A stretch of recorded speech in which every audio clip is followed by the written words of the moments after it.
হ্যাজন হ্যাজন হ্যাজন জি ওস্তাদ। হ্যাজন, আজকে তোরে আমি এমন একটা দায়িত্ব দিমু যেটা আমি আমার সন্তানরও বিশ্বাস করে দেই নাই। সন্তান থাকলে তো দিবেন।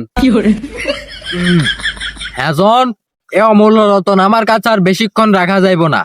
এটি তাড়াতাড়ি পাচার করতে হইব, কারণ এটি যদি আমার লগে থাকে তাহলে যে কোনো মুহূর্তে আমার উপর হামলা হইতে পারে।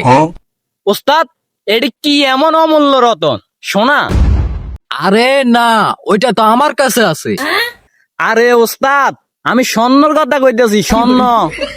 না, তাইলে ডায়মন্ড?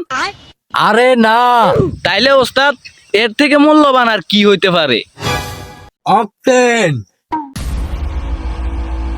ওস্তাদ, এ অমূল্য রতন আপনি কই পাইলেন? সিন্ডিকেট।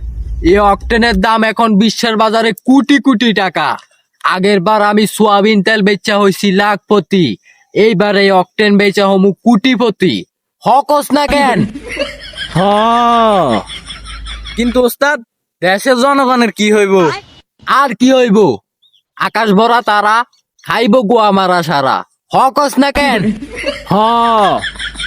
হ্যাজন, এডি এখানে বেশিক্ষণ রাখা নিরাপদ না। এডি তাড়াতাড়ি বাহিরে পাচার করতে হইব, যে কোনো সময় এডির উপর কারো নজর পড়তে পারে। ওস্তাদ, আপনি আমারে এত বিশ্বাস করেন? এত কোটি টাকার মাল আপনি আমার হাতে তুলে দিলেন।